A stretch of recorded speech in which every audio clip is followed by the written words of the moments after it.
Good morning, good evening, good afternoon. Welcome back to NFL playoff time. We are back ready to kick off the NFL playoffs, and it looks a little different this year than it did last year.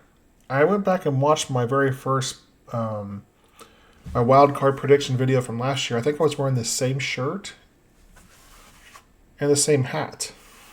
Of course, I'm wearing the hat because my hair is an absolute awful mess. I need to shave my head. I usually shave it. I haven't shaved it since around Halloween, so it's getting a little long here. So anyway, want to bring you guys my NFL Wild Card Weekend predictions. So this is going to be a complete wacky NFL playoffs. It's. I don't think there's a clear cut favorite. Well, I think the Ravens are the clear cut. Not the clear cut favorite, but I think the Ravens are the favorite. They look like the best team in football. They definitely have the best record. But last year, we had the Chiefs and the Eagles both at 14-3, and lost some really close games. And they definitely looked like the two best teams, and they both made the Super Bowl. And a lot of people picked them to make the Super Bowl last year when the playoffs started. Well, at least people that knew what they were talking about.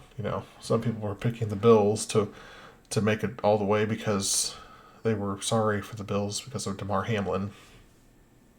Anyway, we're not going to talk about that again.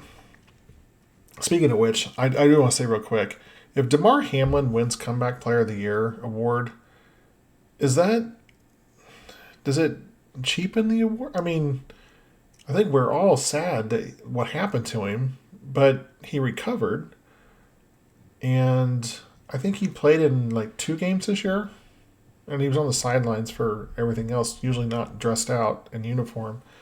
I don't know. It's just, I think Comeback Player of the Year should be for players who actually do something on the field. I think like Joe Flacco.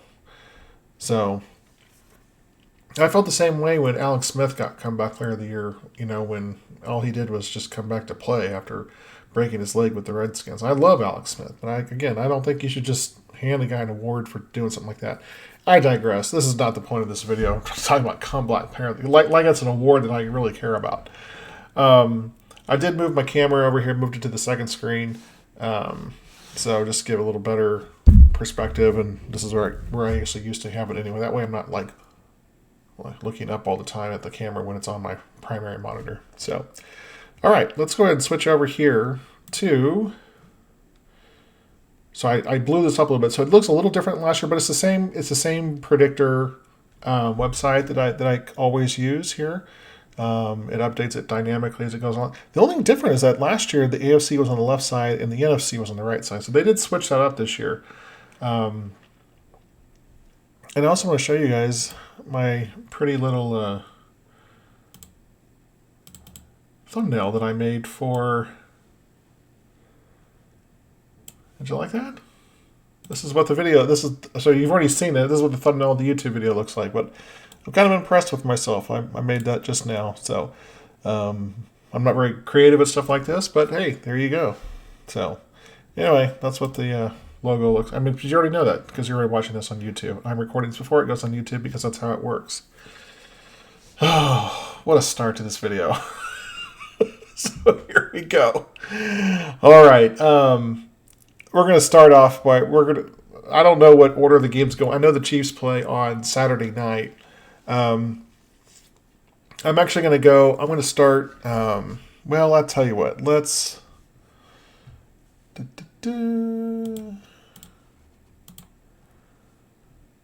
see here.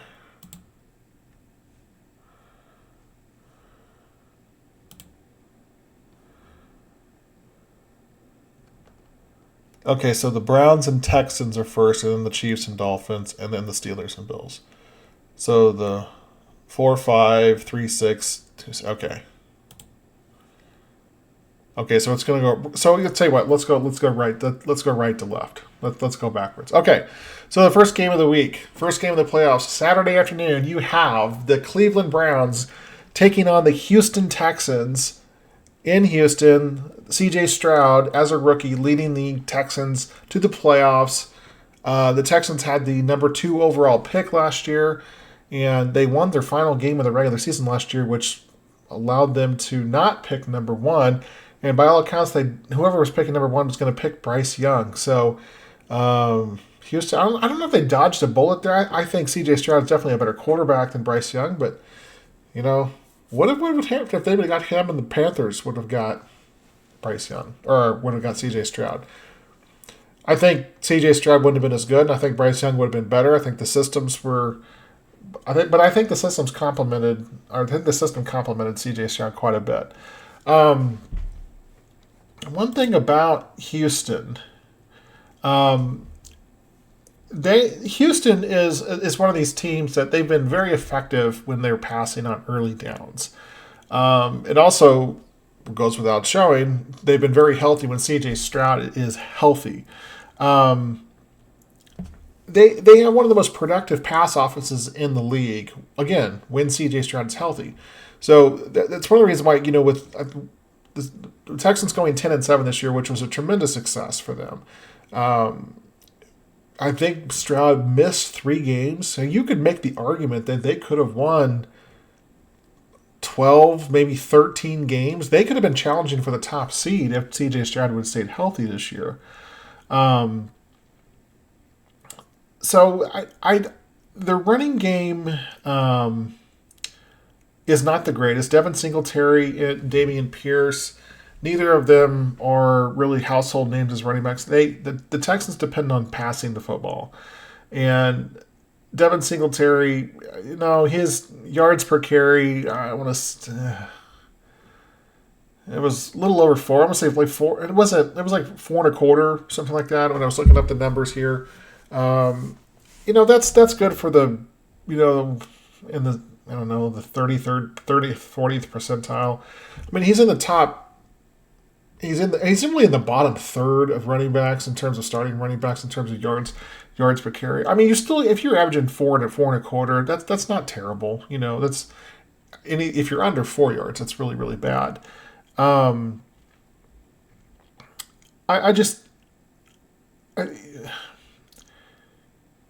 There's nothing that the Texans do from an offensive standpoint when they're not passing the ball that really wows you or anything. They have a very simple, they have a very simple running scheme. They do make the most of their opportunities, but they pass the ball quite a bit. C.J. Stroud has had one of the best rookie seasons that any quarterback has ever had, and he's obviously making. You could make the argument last year that Brock Purdy was really, really good. Obviously, C.J. Stroud though he came into a team that won. What did they win? 2 games last year? 3 games? I think they went 3-14. And I picked them to win 4 games. I picked them to go 4-13 this year. So I completely missed the boat on the Houston Texans. So obviously he's got some tremendous success this year. Nico Collins, his number 1 wide receiver, he has definitely played. Where does he rank in terms of wide receivers in the NFL? I'd put him in the top 15 for sure. I'm not going to say he's probably not top 10 yet, but Nico Collins had a tremendous season, for the Houston Texans. And everyone saw the play against the Colts on the first play of the game. He's at the 25 after the touchback, 75-yard touchdown pass right down the field. That was a Madden play, and they, losing Tank Dell last year or for this season, Nico Collins stepped up in a huge way. I really think that their other wide receivers, Noah Brown, Robert Woods, Noah Brown, he was sufficient, and here and there as a third wide receiver. The rest of the receiving core is they're all right. But what I think the best thing that they do, obviously, is to get the ball to their playmaker, which is Nico Collins. And him and C.J. Stroud have had just a tremendous ability to they work off each other so well. The thing that scares me about the Texans, though, is that they their defense is not the greatest, and when you rank them, um, when you compare to the other defenses in the league, they're definitely in the bottom tier. Um, they're decent at defending the pass right on the line. They like to play a lot of cover one. They don't they tend to not play as much zone. They're going to play cover mode, which basically means one high safety, and then they want to man up on the edges. So they're really good at taking away those short, quick routes. That the quarter, like almost like the RPOs. But if you can break that first line, or if you can get a good release off the line, they get toasted over the middle, and their defensive line does a good job of generating pressure on the quarterback. They don't get a ton of sacks, but they do get a lot of pressure. And pressure is important because that means that the quarterback is doing. It has to make a quick decision, and some quarterbacks they're just not known to make good decisions. When I go back to their defense, when I talk about they play cover one, when the thing that bites the Texans the most is the deep pass and giving up big plays and big chunks of yards. They're not a great zone coverage team. They're secondary. Like I said, they are physical. They like to play close to the line, man up on you, and make you make a quick decision. But if you can get by that initial wave, they give up big chunks in a hurry. And in games where they get behind, they tend to give up lots of chunk plays at once. It kind of tends to snowball.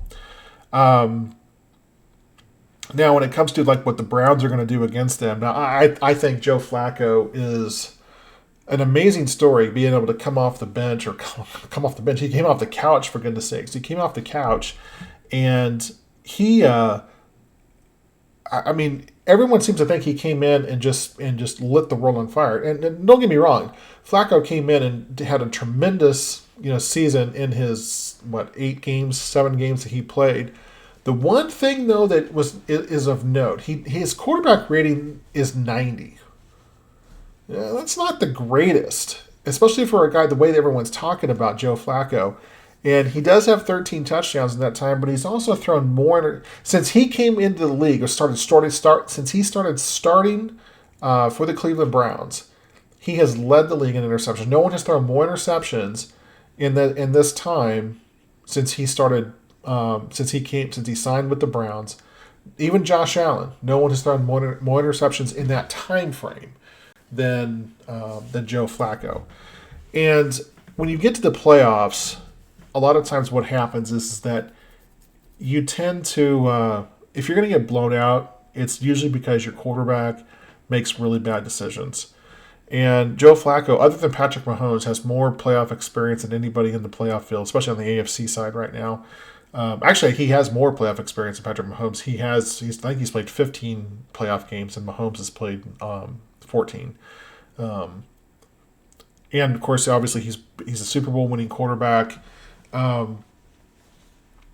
But the Browns obviously have a superstar in Amari Cooper, or I don't know if he's a superstar anymore, but definitely a guy who is incredibly talented. He's been in the league for a while. I remember him playing for Alabama and just torching Mizzou in the SEC championship game in 2014. He was just an absolute beast. They've had to deal with a lot of injuries this year, the Browns have, from Deshaun Watson to Nick Chubb, losing both of their starting tackles. And, they've kind of gone through the quarterback carousel until they finally landed on Joe Flacco here. And I think they kind of struggled. Matter of fact, I don't think the Browns win 11 games and maybe don't even make the playoffs if it wasn't for Joe Flacco. They were really floundering. They found ways to beat, some really good teams like the 49ers with some really, really average quarterback to below average quarterback play, like P.J. Brown, for example, who was not that good. Their passing production, basically they're really good at throwing the deep pass to the middle of the field but they're average. They're very below average when targeting the middle of the field. They don't throw it short. They're bad with throwing it in the field. They're basically they have their calling cards are throwing it deep. In terms of 15, 20 yards down the field. And ironically enough, or unironically enough, that's where Houston gives up most of their big plays is on the deep passes. So you have a passing offense of the Browns that really, in what it looks like on paper, should play into what the Texans want to do on defense. I mean, in terms of what the Browns want to do on offense, they should be able to exploit what the Texans do because they play a style of their preference is to jam you at the line. Well, the Browns don't care if you jam you at the line because they don't like to throw the ball short anyway. They like the big plays over the top. Joe Flacco is a very, very streaky quarterback, and I keep saying on Seren Petro's Red Gold or the Two Deep podcast, I was like, at some point the clock is going to strike midnight on this guy, and the Browns are going to lose a game. And I guess what is concerning to me is that, well, maybe not concerning, but maybe this is more the superstition in me.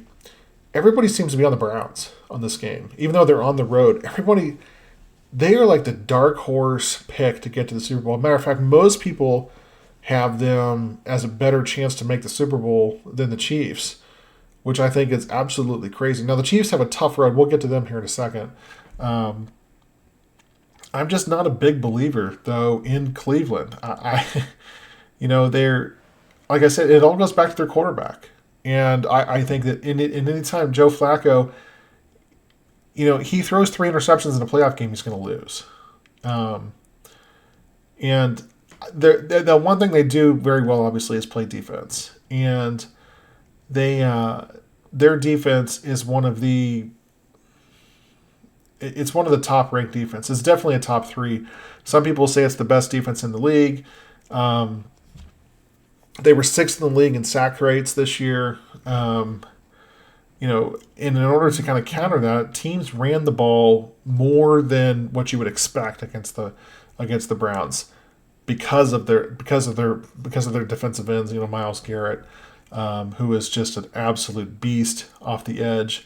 And then you've got Zadarius Smith, and I can't pronounce the other guy's name. I'm not even going to try. It's like or Colonel Carncro or something like that. I can't say his name. I'm probably doing it a disjustice or a disservice.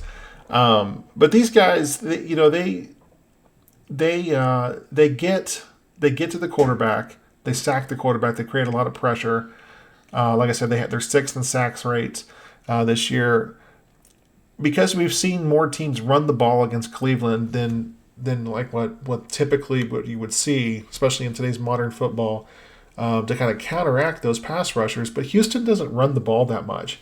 But I do think that if they do get Singletary going, I think they could slow down those guys. And like I said, the tackles, the offensive tackles for the Texans.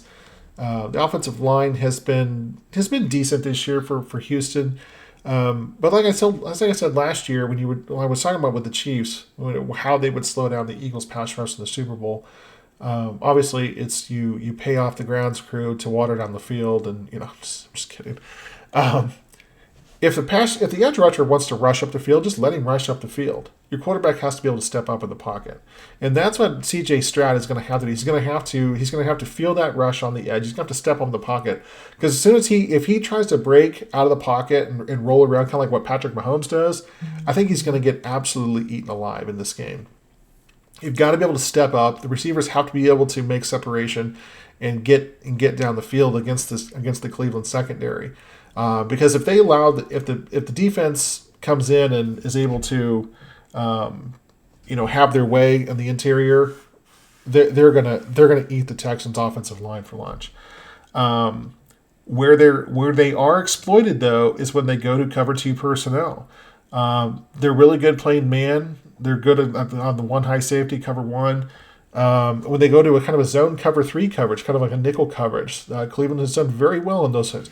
It's when they drop into like that, that traditional Tampa 2 look, that's when Cleveland tends to give up bigger, more explosive plays. And it's going to be up to C.J. Stroud to recognize what defense that they're in and to be able to, mitigate some of those situations and find ways to to overcome that. Can he do that? That's the real question. The real question here in this game is, can C.J. Stroud, a rookie quarterback, navigate the pitfalls and the landmines of playing a defense like the Cleveland Browns? That's it. That's where this game's going to be won or lost. I think that from a talent standpoint, these teams are fairly evenly matched. I don't see home field advantage being that big of a deal for Houston.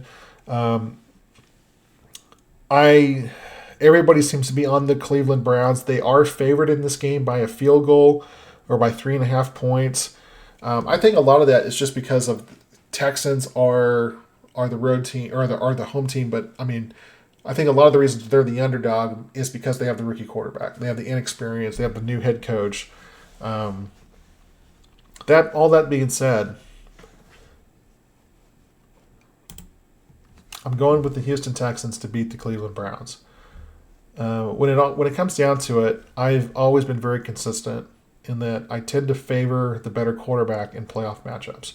In regular season, lots of things can happen. Teams can be holding things back. They can be playing things close to the vest or close to the chest or whatever the saying is. I do think that they do have the better quarterback in this matchup. And I'm just not a big believer that at some point Joe Flacco is going to have a 0 touchdown, 3 interception game. And is it going to come against the Houston Texans? Probably not. I would assume he'll probably play a fairly clean game. But if the Texans can get him off rhythm, and if they can exploit that kind of that soft secondary, that middle of the field, if Stroud and Nico Collins can take advantage of that, I think Houston can get this win and get like a 28-24 type victory over the Browns. I don't see Joe Flacco having, like I said, at some point he's got to drop off, right? I mean, it's just the nature of the, it's just probability, So anyway, I do have the Houston Texans going on, advancing to the second round for the first time since 2019. All right, so let's move on to the next game. Let's move on to the Chiefs versus the Dolphins. So Kansas City. The Chiefs did not have a Chief-like year this year. Obviously, when it comes to what they want to do on offense, Patrick Mahomes is one of the. He has actually some of the. In terms of air yards, his yards per attempt, when it comes to like air yards, in terms of how far the ball travels, is one of the lowest in the league. He likes to do the short passes. He likes to throw the ball at the line of scrimmage. Mahomes, he doesn't hit those big plays over the top anymore. And when he tries it, a lot of times it's unsuccessful because his wide receivers just aren't good enough to do that this year. Rashee Rice obviously has done an amazing job of being obviously a tremendous pickup in the second round for the Chiefs. Wish they could have got I wish they could have got Pickens last year instead of Sky Moore, but that is what it is. The Chiefs, obviously, that Patrick Mahomes. One of the criticisms against the Chiefs' offense this year is that Mahomes needs to be better, and the truth of the matter is, Elvis Grbac was once famously quoted saying, "Well, I can throw the ball, but I can't catch it too." And Elvis Grbac was a human piece of trash for the Chiefs when he played here. Mahomes has taken every bullet for his wide receivers. And obviously he had some frustrations show towards the end of the year, especially with some more drops and with the penalty there when they played Buffalo. I really think that this season has weighed on Patrick Mahomes unlike any other. And Mahomes, if you watch the games, he holds on to the ball longer this year than he ever has in years past. Now, is that because he doesn't trust his receivers, or is it because they're not open, or is it a combination of all three of both things? The offensive struggles have been a concern, and at times, the Chiefs have shown the ability to move the ball fairly decently. And Isaiah Pacheco, just shy of 1,000 yards. Rashee Rice and Travis Kelce, both just shy of 1,000 yards receiving.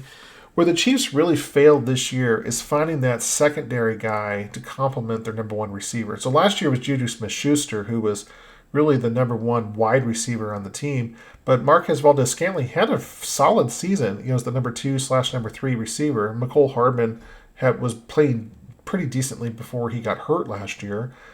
But where the Chiefs have missed out this year is that MVS has had a very poor season. And it's not just the drops, it's just he's just not getting open. And when he does get open, Mahomes isn't throwing him the football anymore. They just don't trust him. They don't trust him to make catches in big situations, which is kind of sad because really he was the only true wide receiver left on the team in the AFC Championship game last year. And he was a big reason why the Chiefs won that game. And Mahomes they just don't have the rapport. And I don't know if they had it last year or not, but look, the Chiefs' offense is going to move the ball. The question now is, can they score? Now, we saw this last week in their game against, or 2 weeks ago in their game against the Bengals.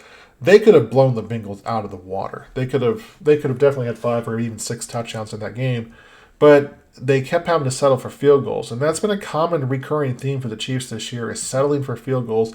They've been really poor in red zone execution in terms of converting touchdowns. Now, field goals, they've only missed 2 field goals. Harrison Butker has been one of the best kickers. Matter of fact, he was the best kicker in the NFL this year. Did not miss a single extra point, only missed 2 field goals, and one of them was just a weird miss on Christmas Day. It was just really bizarre. But at the end of the day, the Chiefs still have Patrick Mahomes, who's 11-3 in his career in the playoffs. Now they're going up against the Miami Dolphins. Now, what do we know about Miami? Well, Miami is one of the most explosive teams on offense. Their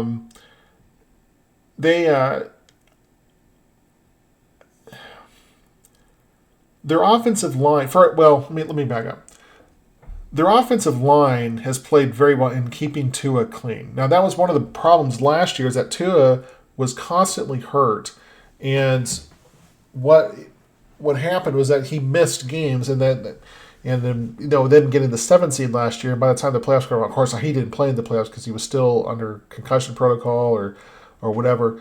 But they've done a good job of keeping him clean. Tua, for his size, he's not a mobile quarterback. He's not fast.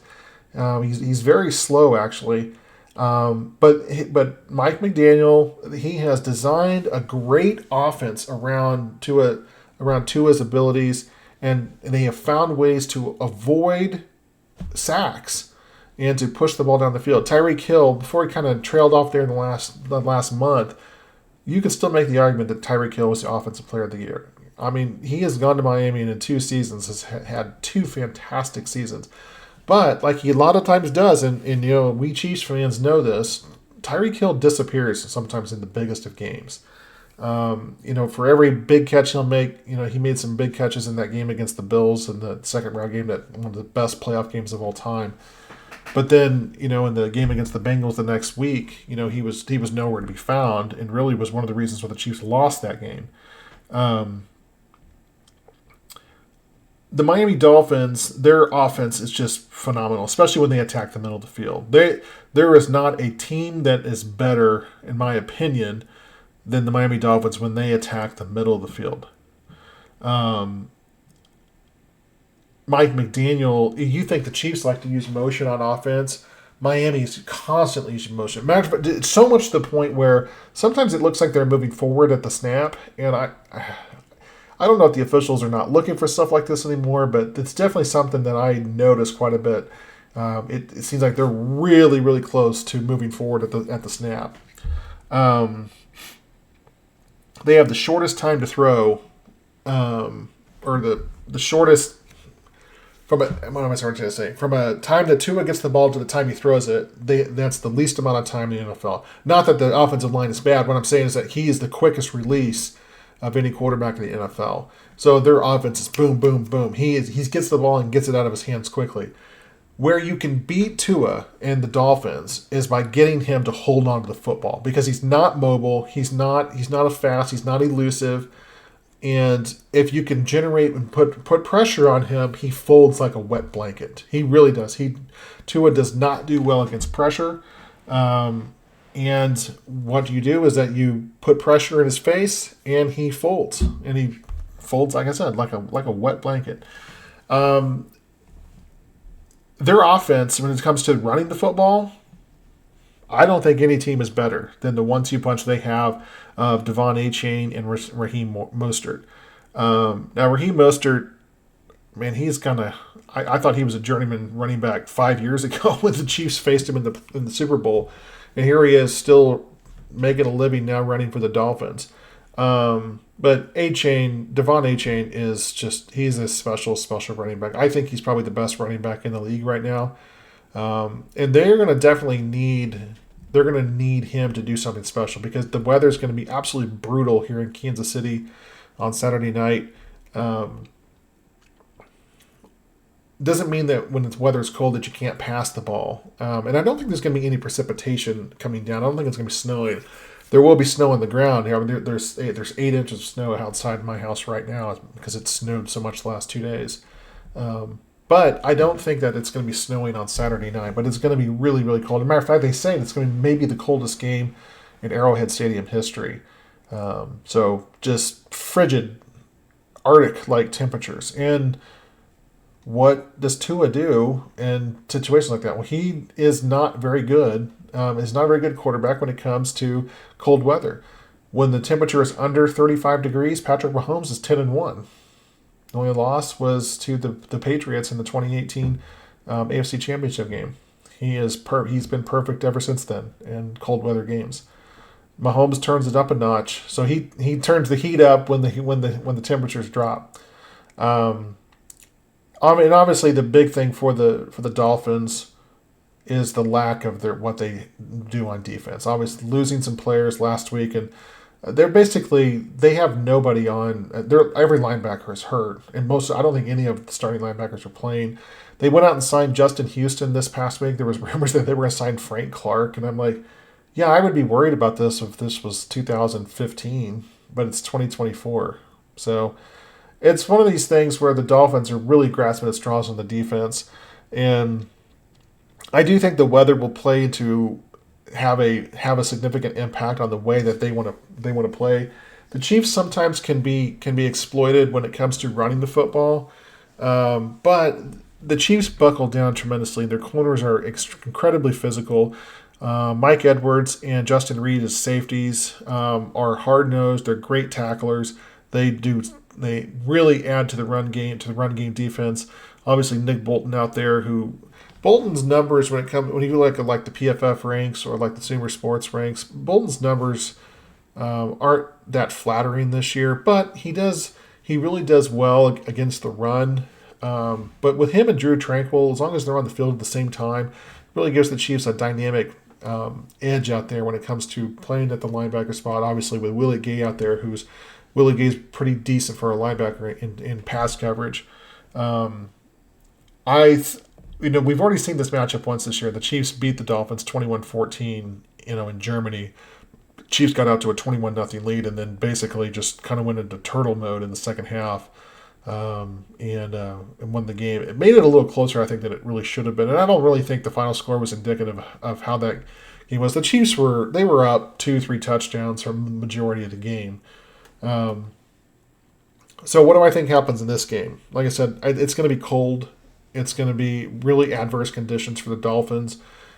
Now, I don't think anybody's used to playing in cold weather, like this. This is not a homer pick by any means, but I am going to pick the Chiefs to get the win here over the Dolphins. I see the Chiefs pulling out a 24, 25, 26 points, something like that. And I see the Dolphins being held to anywhere from 13 to 17 points. So, I think the Chiefs win by anywhere from 6 to 10 points, somewhere in that range.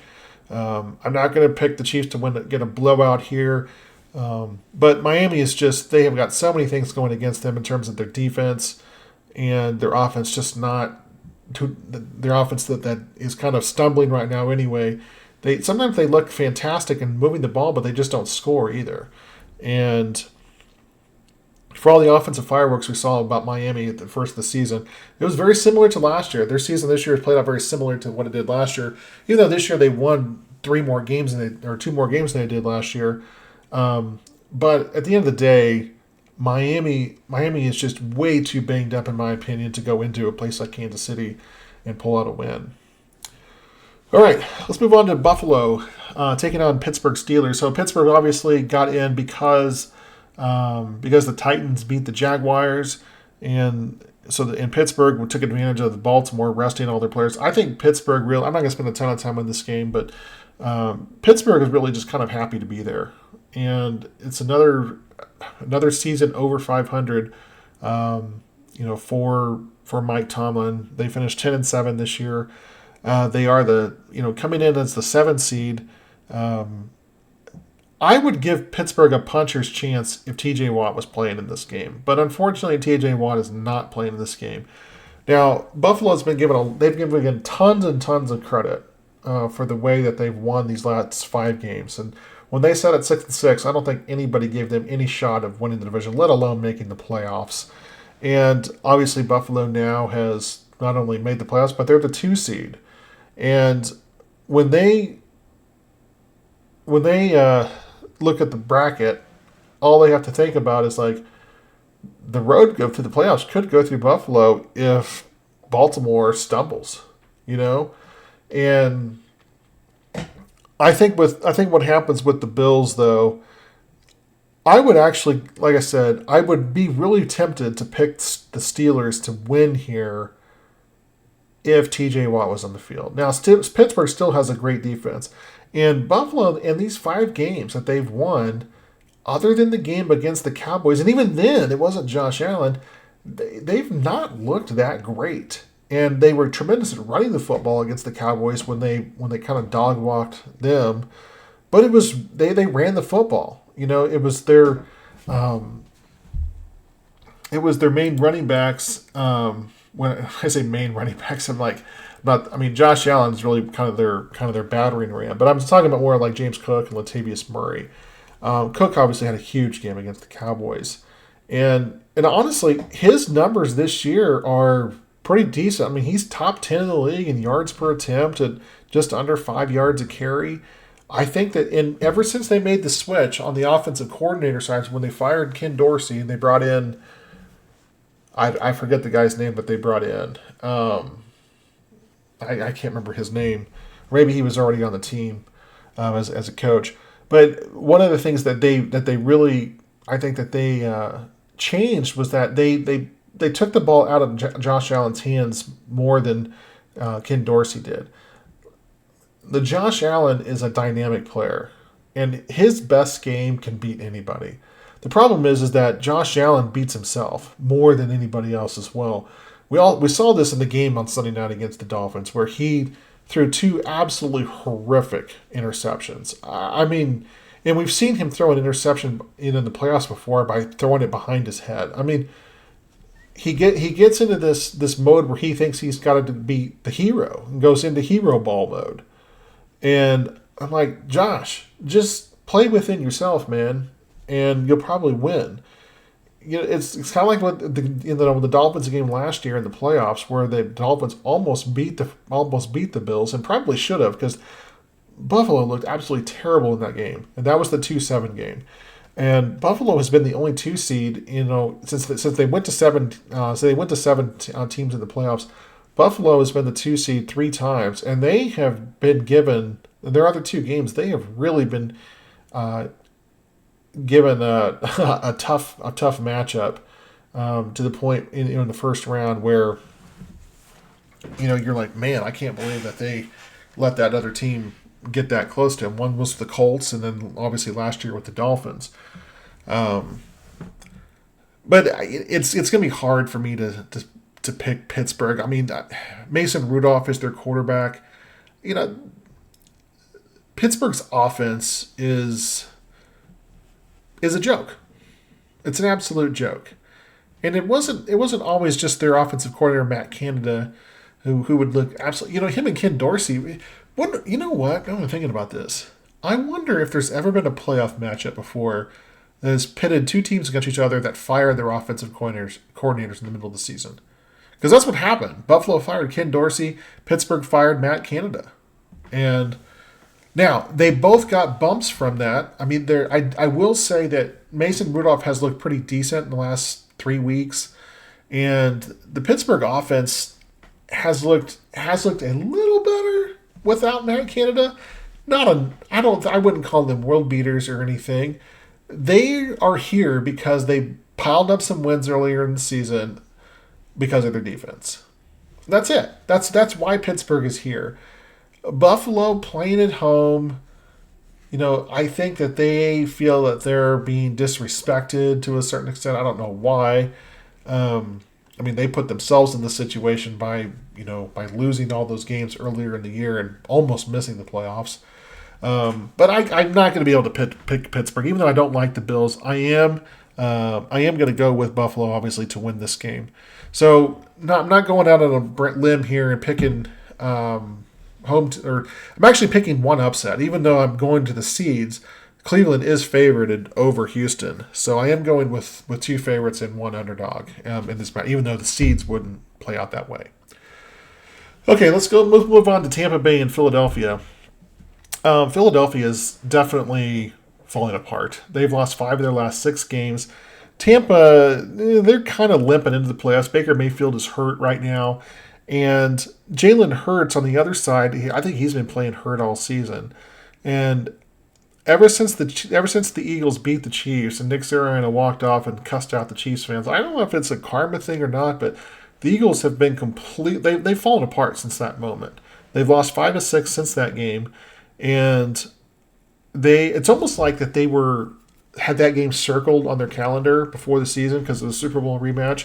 And it was almost like they won that game and they're like, okay, we're done. We're good.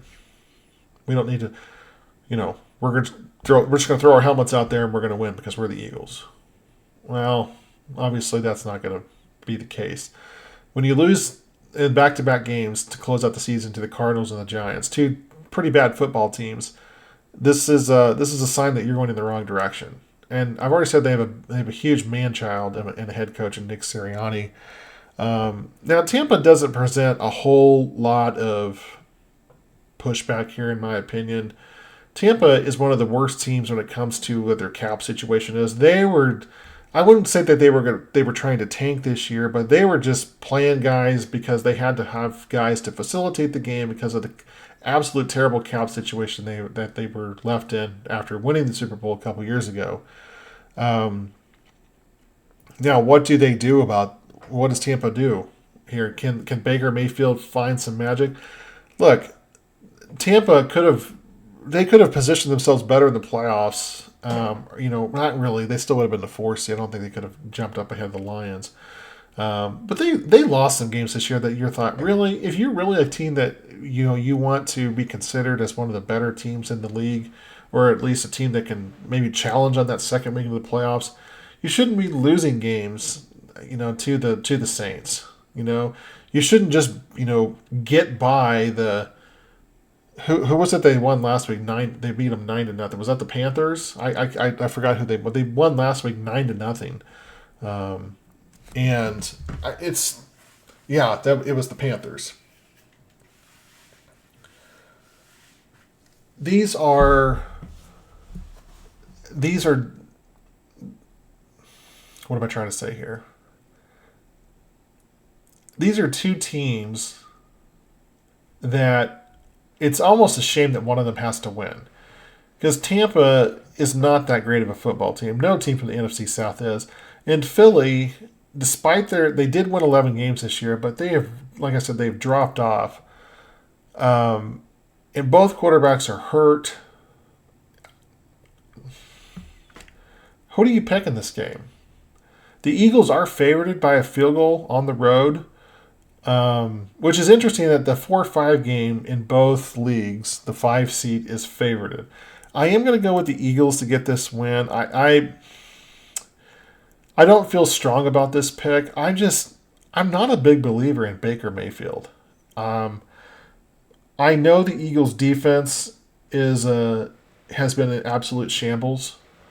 The problem that they have is that they don't generate enough pass rush now. Last year, they led the league in sacks. As a matter of fact, they had the most sacks in the NFL last year since the '85 Bears. So that tells you a lot. This year, they've gotten 35 fewer sacks. I think it was around that, between 30 and 35 fewer sacks. It was something, I saw that number last week on one of the sports shows that I watch. I don't know if it was Colin's show or, First Things First, or maybe it was Rich Eisen. It was one of the shows that I watch all the time. And they were talking about how the Eagles have like 30 some odd fewer sacks this year than they did last year. That's not only is that potentially allowing big plays, but it's not allowing a negative play. You're not getting that where you're losing 5 to 10 yards on those possessions. I mean, sacks are huge. Sacks are absolute drive killers. So I am going to go with the Eagles to get the win on the road here. I'm not in love with this pick. I think a lot of people are picking the Buccaneers because how the Eagles have played down the stretch. I look at this almost like I do like the '86 Jets, who actually beat the Chiefs in the first round of the playoffs that year. The Jets started just tremendous that year. They started, I think it was the same thing. I think they started like 10-1, but they finished 11-5, and everyone was questioning them down the stretch, and they ended up, but they still won their first round game against the Chiefs, and this because they were facing a flawed team. And I think the same thing here with Philly. I think they're facing a flawed team in Tampa Bay. Not many. I don't think any of us was going to pick an NFC South team to. When we talked. The funny thing is that midway through the season, we knew that the second place team in the NFC East was going to have to go on the road to face the winner of the NFC South. We knew the NFC South division winner was going to be the 4 seed. We knew that almost like in week 8. And we knew all about that same time that the 5 seed, which is the best wild card team left, would be the probably out of the NFC East, either the Cowboys or the Eagles. And sure enough, it played out just that. I think more people thought it would be the Cowboys, but I'm gonna go with the Eagles here. I'm gonna go with Jalen Hurts to get the win on the road, and we'll see what happens after that. All right, next up, you have the Los Angeles Rams taking on the Detroit Lions. And I think this is probably the game of the weekend. This is the game I think everybody's going to be watching. This is going to be a prime time on Sunday night. Detroit is hosting their first playoff game ever at Ford Field, and their first playoff game in Detroit since 1993, I believe, when Dwayne Fonts was the coach. If I'm remembering right, back to when Barry Sanders and who was the quarterback back then? Was that Scott Mitchell? Was he the quarterback for the Lions back then? Scott Mitchell? That sounds right. I don't remember too much about them. I remember just what I know about them was from video games that I played back then when I was a teenager. Detroit, they definitely worked out some angst last week in getting their win to push their record to 12-5. But I don't think anybody. Maybe outside of Baltimore, I don't think anybody's playing better right now than the Los Angeles Rams. They are 7-1 over the last 8 games. They are on a mission. Now, you could make the claim that last week that they beat the 49ers when the 49ers weren't playing a lot of their starters. Still, they still got a good win on the road, and here they are. They're going up against a team. And all the storylines are here.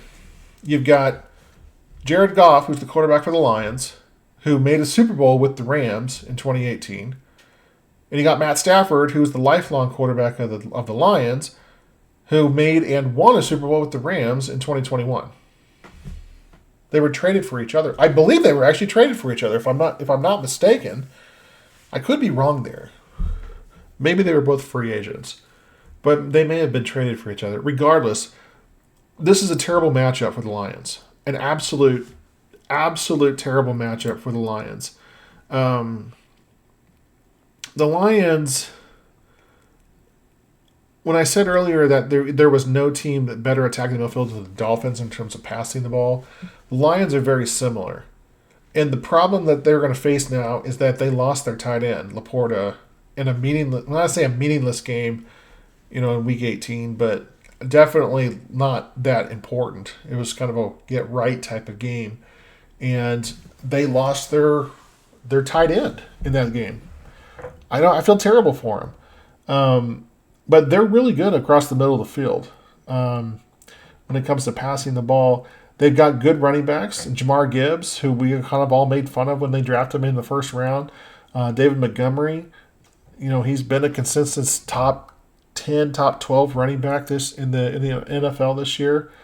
They're in the top half of the league in terms of EPA per play and yards per attempt. So they're an incredibly efficient offense. We've seen them beat some really good teams this year.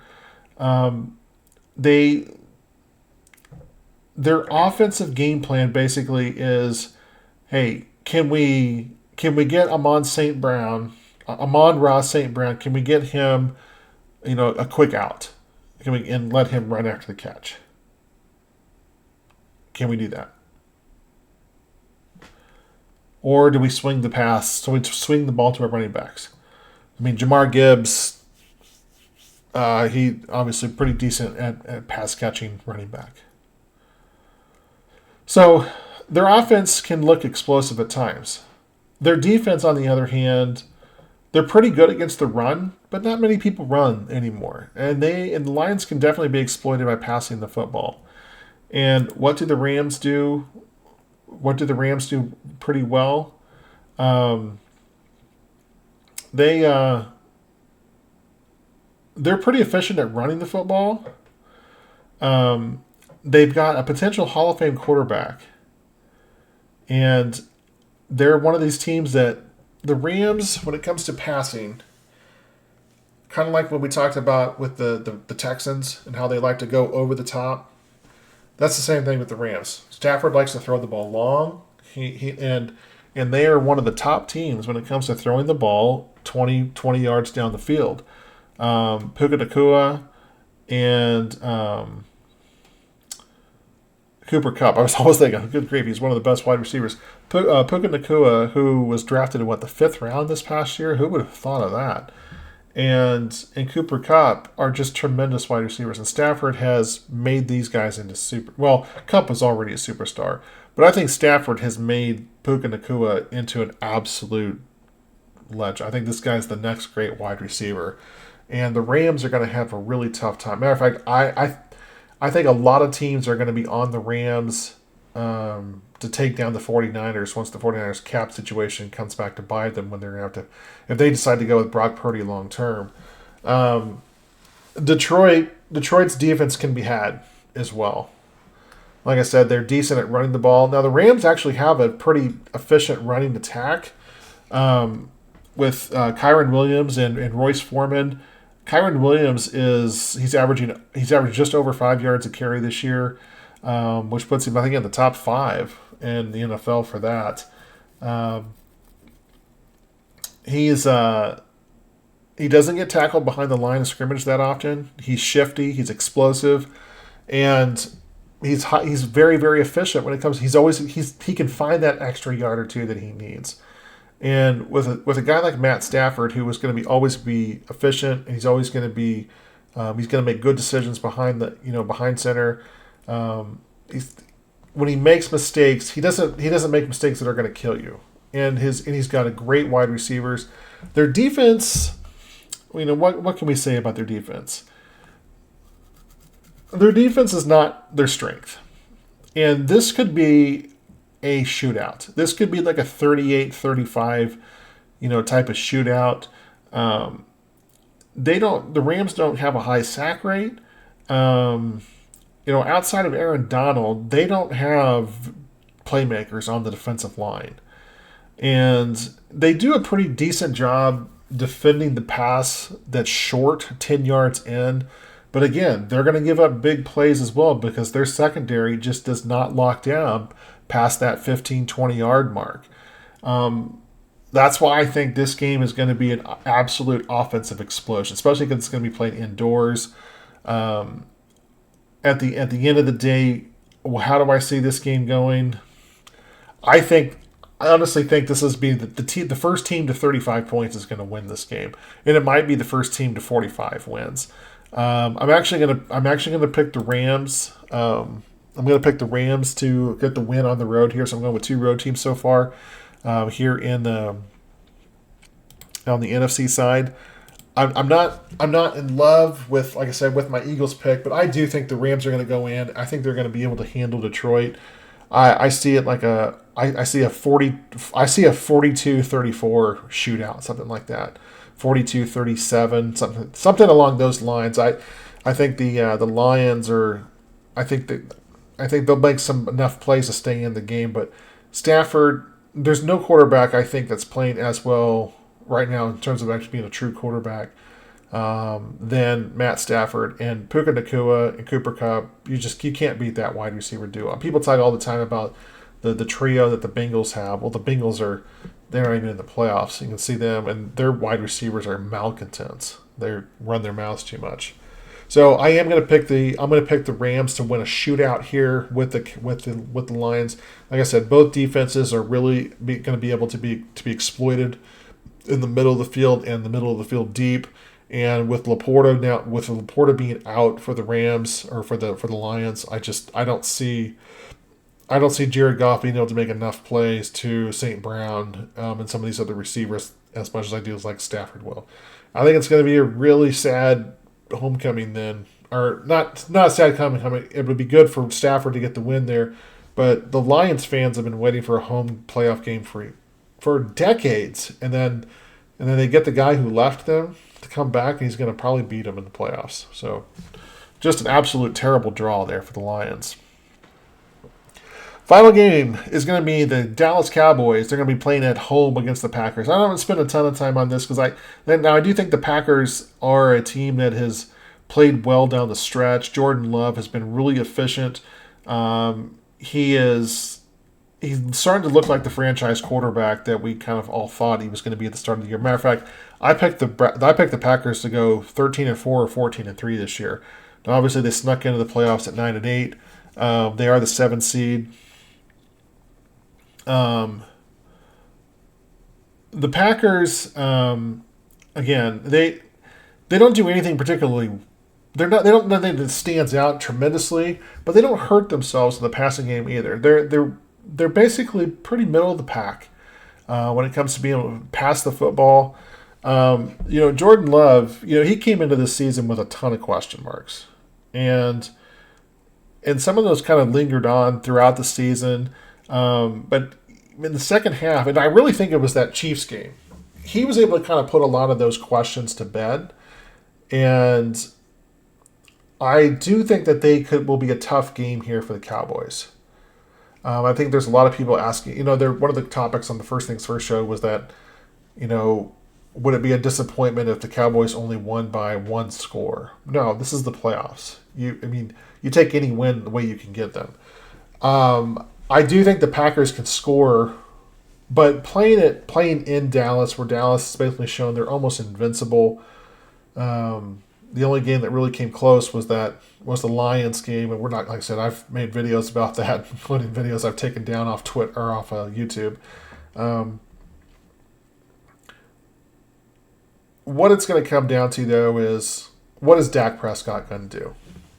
Because really, Dak, honestly, in my opinion, should be the MVP this year. Everyone's going to give it to Lamar Jackson because of the way he's played the last couple of weeks. But when you look at the body of work, Jackson's numbers and his total numbers, total touchdowns, total yards, total turnovers, they're not that much dissimilar than Patrick Mahomes this year. And Mahomes is not being talked about as MVP. Dak Prescott, in my opinion, is the MVP of the NFL this year. And he's probably going to finish second, which is unfortunate because I really think he has earned it from start to finish more than any other quarterback has. And obviously the MVP has become a quarterback award. But kind of getting back to the Cowboys here, what they like to do. The Cowboys, in my opinion, have the best offense in the NFL. All consideration, given to San Francisco, I think the Cowboys, their offense, especially playing at home, is the best. They're good on early down situations. They're good on late down situations. And even last week, we saw Pollard being able to really get tough yards and running the football. And when you came into the season, did anybody list CeeDee Lamb as a top 5 wide receiver?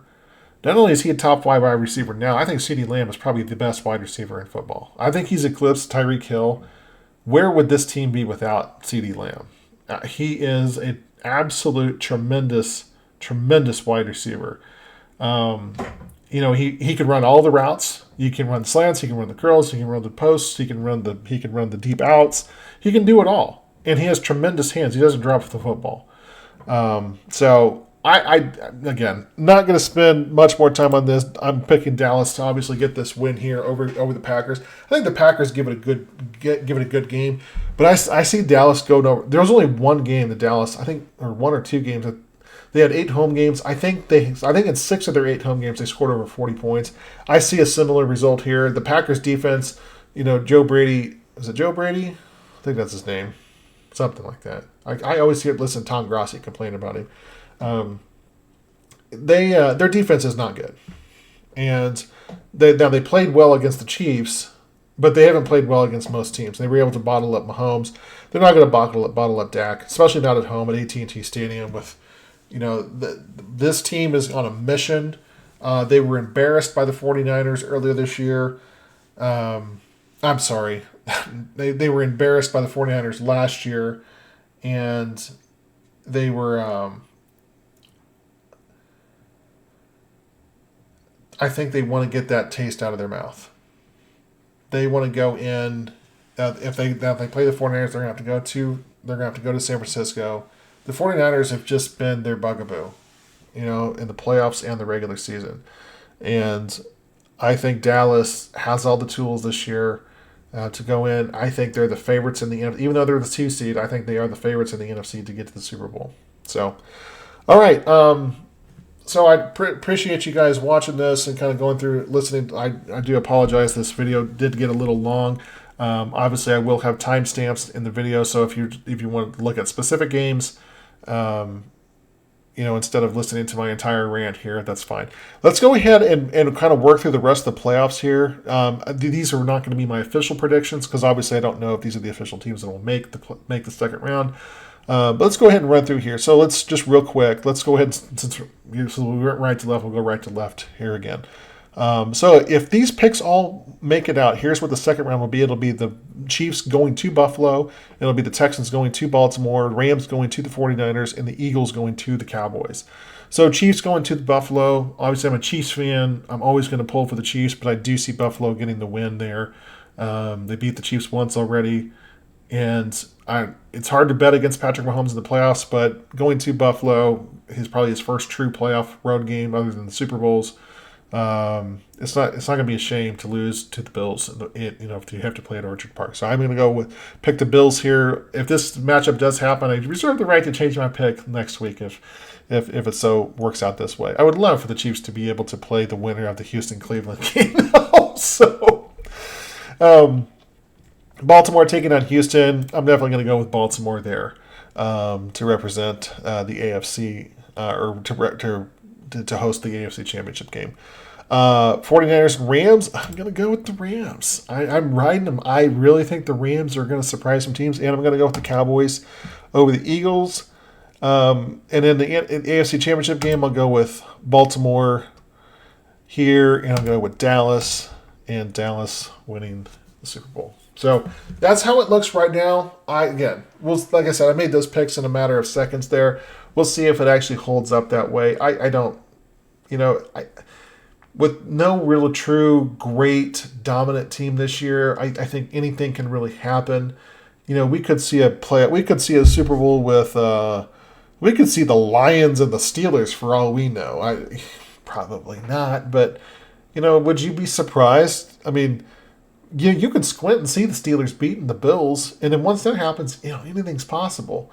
So, again, I've got 4 home teams winning and 2 road teams winning this week. And last year I was perfect in the first round of the playoffs, and we'll see if that holds again this year. I'm not as confident in these picks as I was last year. Last year I was really confident in all 6 picks, and all 6 of them came true. As a matter of fact, I was not only 6-0, but I was 5-1 against the spread. Now I'm not picking against the spread this time.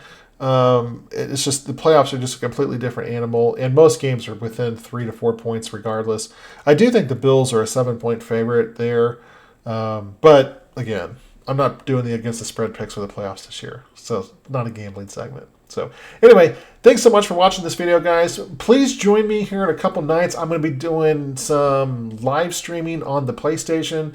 I'm going to be posting those videos. They are going to be live, so I believe we're going to probably do those maybe Friday night. Since we're probably going to get snowed in, so we'll be nice and cozy in the basement.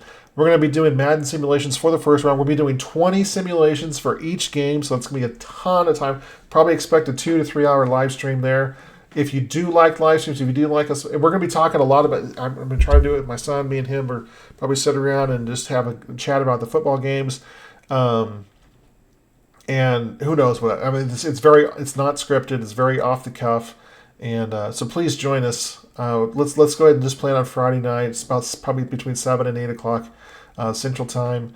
We'll be doing some Madden 24 simulations on the PlayStation. I'm going to try to see if I can find the most recent roster updates and the ratings updates. Because what I don't want is, I don't want these simulations to get skewed by players that aren't that good, that are good in Madden. Like Kadarius Toney is tremendous in Madden, and he sucks for the Chiefs in real life. So I'm going to try to make it as realistic as possible, so we can try to get some semblance of what it's going to look like. But hey, at the end of the day, it's Madden, and it's not real life. So I hope you join me for that on Friday night. Like I said, sometime between 7 and 8 o'clock Central Time, we'll be doing Madden 24 simulations for the wild card, for Super Wild Card Weekend. Until then, thanks so much for watching. Hope you enjoyed this video. If you did, please give it a thumbs up. Consider subscribing to my channel for more content, and I will talk to you later. See you guys.